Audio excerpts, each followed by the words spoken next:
Okay, here we are with Jason, who is our HVAC designer and installer, and has put together this brilliant system utilizing 2 small heat pumps and an energy recovery ventilator. And you might ask what an energy recovery ventilator is. I'm up on a ladder here, so I'll just swing over here and show you this big black box here, which is our ERV. And we've got a bunch of pipes coming out of it, and you might be able to see there are two pipes going into it as well, the intake and the exhaust. And Jason, what is an energy recovery ventilator? Once again, it's a device that transfers heat and moisture energy between the outgoing and incoming air into the building.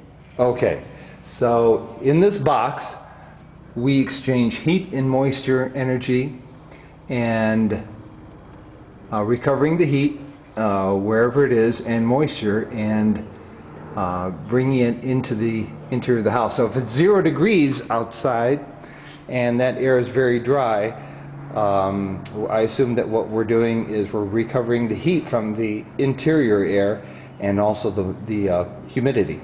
Yes. Okay. And vice versa for air conditioning. And vice versa for air conditioning as well. So that's quite different from a traditional furnace. And I'm just climbing down the ladder here. I'll go back up in a second.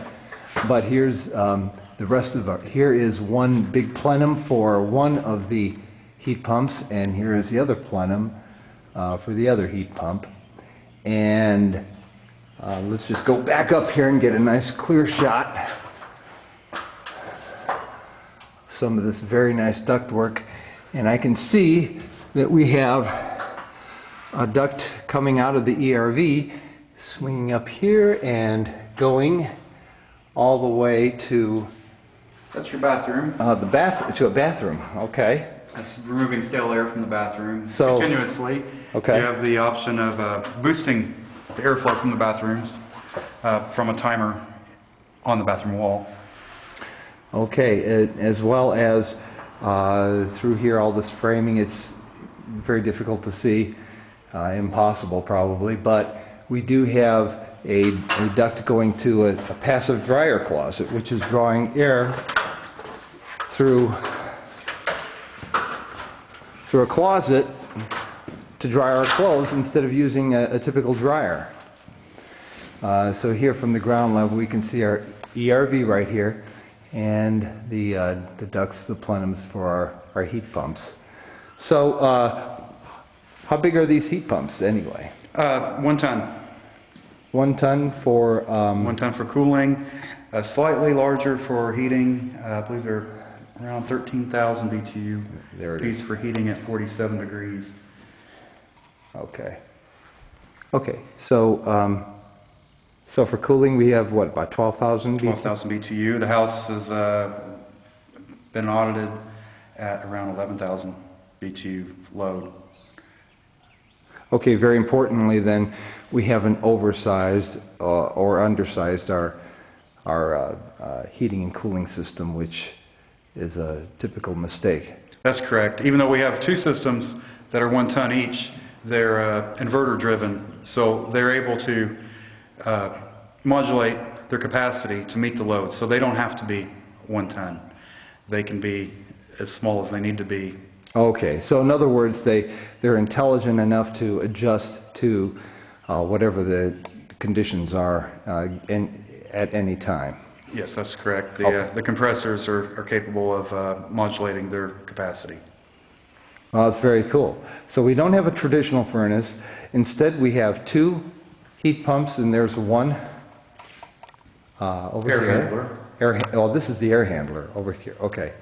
And here's the other one in a box, and I guess Jason is going to probably install these really soon. They're ready to be, they'll be suspended up in this mechanical room ceiling, attached to those plenums.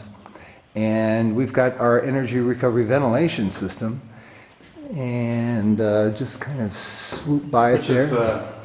The thing we've done with that is zoned the stale air so that we're continuously drawing stale air from the bathrooms, but then you have the option, as Dave mentioned earlier, to pull air from an innovative thing we've done here is a passive laundry drying closet, and that is to try to eliminate the need to use a conventional dryer, which is a terrible energy.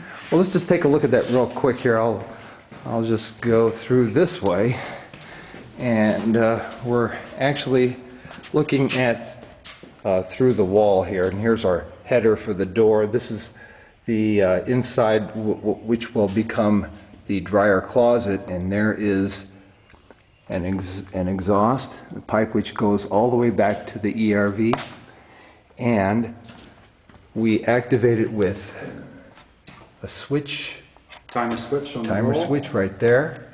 So you put your clothes in this closet after you take them out of the washing machine. You hit the switch. The zone damper will open, which will then allow air to be removed from the stale air duct. Oh, so there's a damper on There is this. a damper, and it's in the mechanical room. Okay. Normally it is shut, so that you're not drawing air from that closet when you don't need to. It only draws air from the closet when you're actually drying clothes in it. Okay. Otherwise, it's only pulling air from the bathrooms to meet our code requirements for the to remove the stale air from the bathrooms. Okay. We're looking at a lot of framing here, and the images are probably a little confusing, but there is one other thing on the ERV. Isn't there a little defroster? Yes, there is. Anytime that the incoming air is below 18 degrees, there is an electric element that will come on in the inlet pipe of the ERV to preheat that air so that it prevents frosting or icing of the enthalpy wheel of the ERV. Okay. Great. Well, that kind of covers all the bases. We'll see how the house performs when we get it up and running, and thanks for watching.